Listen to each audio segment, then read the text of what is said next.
In 1979, Los Angeles was terrorized by the disappearance of several young women. Investigators later found out that Lawrence Bittaker and Roy Norris were responsible for the murder of 5 of them.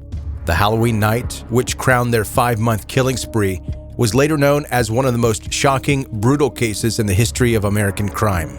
They are known as the Toolbox Killers. Their toolbox not only consisted of regular stuff like pliers and sledgehammers, but also a vaseline jar, ice picks, and a tape recorder.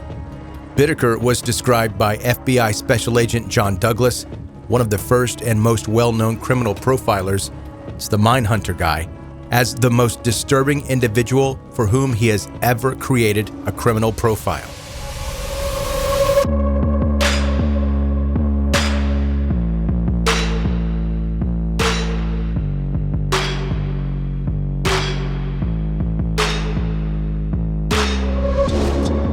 Welcome to 10-Minute Murder, brief and bingeable true crime.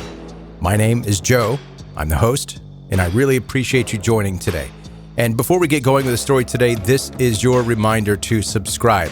If you have not already subscribed to 10-Minute Murder, wherever you like to listen to podcasts, probably where you're listening now, just make sure you hit subscribe and also connect with 10-Minute Murder on social media. Links for that are in the show notes of this episode, as well as at 10minutemurder.com. And just as a heads up, if you are familiar with this case, you know that it is extremely disturbing. And on social media, I will post photos, but not the photos that you're thinking that I might post. I don't make it a habit of posting gruesome and graphic photos on my Instagram and Facebook. And for this case specifically, I encourage you to not look up photos. It's so unbelievably disturbing that I can't even begin to describe. You don't want to see it. I promise you don't.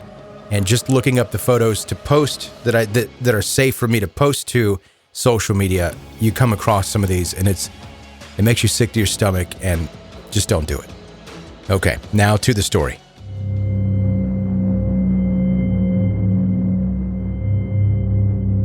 Lawrence Bittaker, the baddest of the bad apples in this murderous basket, was born in Pittsburgh, Pennsylvania on September 27, 1940.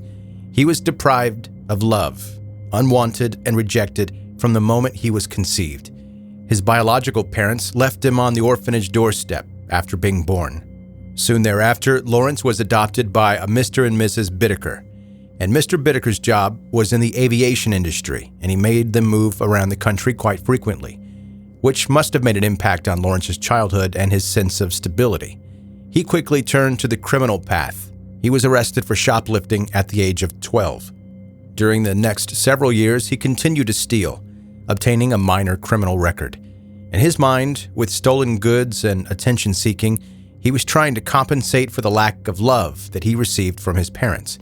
Even though Bittaker was reported to have an IQ of 138, he didn't make use of it in high school.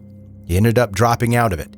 After he didn't have the obligation of school, he filled his free time with car theft, a hit-and-run charge, and then evading arrest. He remained imprisoned in the California Youth Authority jail until he was 18 years old.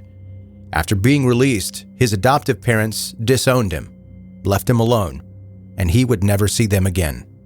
Bittaker's literal partner in crime was Roy Norris, born in Greeley, Colorado on February 5, 1948. Roy was also stigmatized ever since he was born, as he was conceived out of wedlock. And remember, it was the 1940s, so that kind of thing was extremely frowned upon. It's not exactly a welcome thing now, but it's much different now than it was then. So his parents decided to get married. Roy's father worked in a scrapyard, and his mother, unfortunately, was a drug-addicted housewife. Obviously, having a drug-addicted mother isn't the ideal family dynamic, so as a teen, he bounced around to different foster families in Colorado. Living with foster families surely wasn't a change for the better, as he was being neglected and allegedly denied food and clothing at times. Norris claimed that he was sexually abused at a Hispanic foster family home, which made him project his anger and pain onto all of the Hispanic people that he encountered later in life. In his teen years, Bittaker was already well on his way to a criminal career, but Norris had something of a paranoid madness about him. After a sexual advance toward an older female that was related to him was rejected, he feared a beating from his father. So Roy stole a car and fled to the Rocky Mountains. He felt misunderstood, and so Roy tried to commit suicide by injecting air into his arm. This obviously didn't work, and when he finally returned home, his parents informed him that he was an unwanted child. 1 year later, Roy became a high school dropout and decided to join the U.S. Navy. He was even deployed to serve in the Vietnam War in 1969 for 4 months, but was lucky enough not to witness any active combat. Every time Bittaker was released from prison, he immediately reverted back to crime. While serving one of his many jail sentences, he was examined by psychiatrists who classified him as highly manipulative, borderline psychopath. He was aware that his criminal acts gave him a feeling of self-importance and boosted his ego, but at the same time, he blamed his environment and upbringing for being unable to resist committing these crimes. Bittaker was a violent psychopath, clinically, so of course he was released back into the wild. And I'm not going to go into the details of Bittaker's rich criminal record, but let me briefly describe which act got him landed in the cell along with Norris. He stole a steak from the supermarket, and the employee who followed Bittaker outside and asked him to pay for it got stabbed in return. Luckily, the victim survived the assault, and Bittaker was caught and sent to California Men's Colony in 1974. When it comes to Norris, after a long history of sexual offenses toward women, he was diagnosed by military psychologists with a schizoid personality disorder. Once, he stalked a female student at San Diego State University, and he couldn't restrain himself anymore. He repeatedly struck her on the back of the head with a rock. As she fell to her knees, he beat her head against the sidewalk. Just as Bittaker before, after serving his jail time, when he was declared a man of no further danger to others, he was released. And surprise, surprise, he was indeed an ongoing danger to others as he raped a woman only 3 months after that release, which got him jailed again at the same prison as Bittaker. Bittaker and Norris became friends as they shared the same interests, like sadistic sexual violence towards women. Norris revealed to his bestie that his biggest kink was seeing frightened young women. Bittaker wasn't known for any sexual offenses before, but he hinted to Norris that if he ever was going to rape a woman, he would not leave a living witness behind.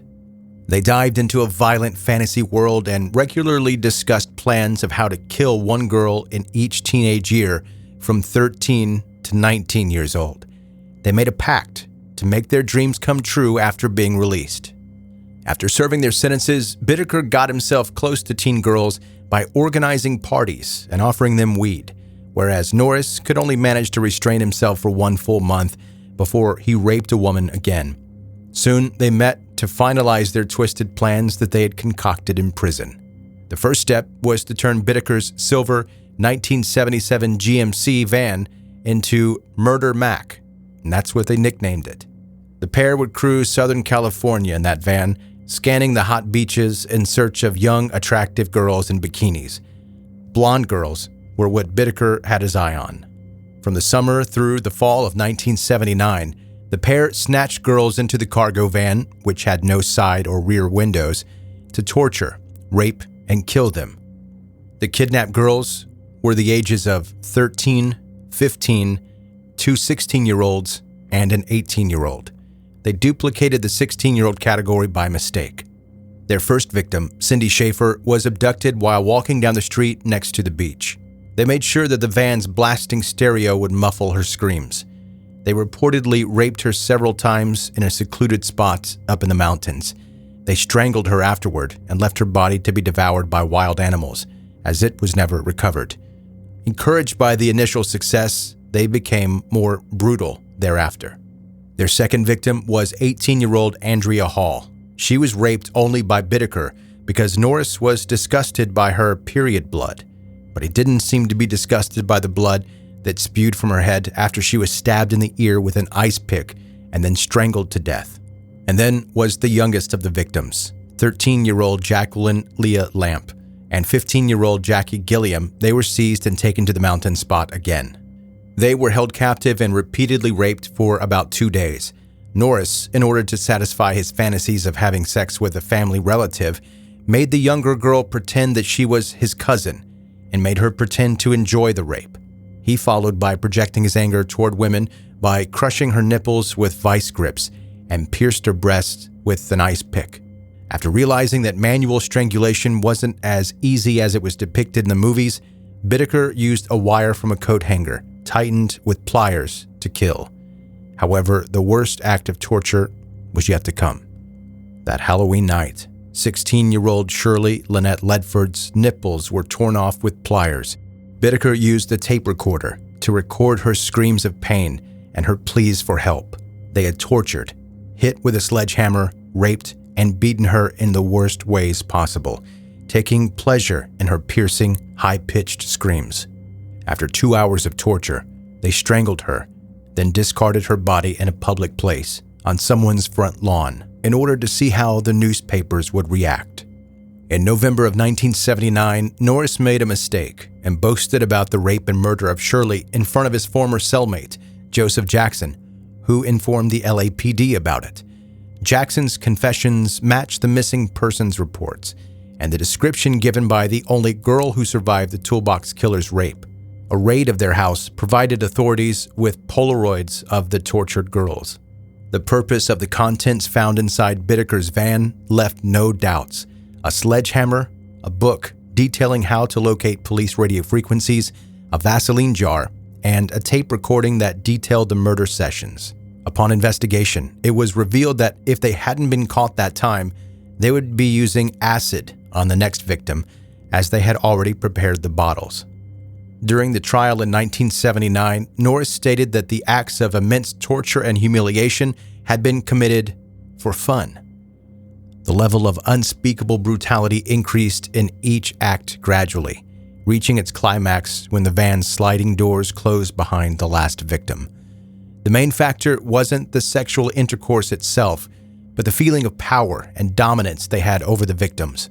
They both seemed to be driven by a compulsive need to inflict pain and torture upon women. The only remorse Bittaker felt was for the fact that he and Norris were arrested, which he says ruined his life. Lawrence Bittaker, possibly one of the most sadistic sexual psychopaths in history, was sentenced to death in 1981, but he died of natural causes at the age of 79 at San Quentin State Prison in 2019. Roy Norris died of natural causes at the age of 72 at the California Medical Facility in February of 2020, 2 months after Lawrence Bittaker. Quoting Stephen Kay, the prosecutor, quote, "I'm upset that he beat the system. He died a natural death, something that his victims didn't have a chance for."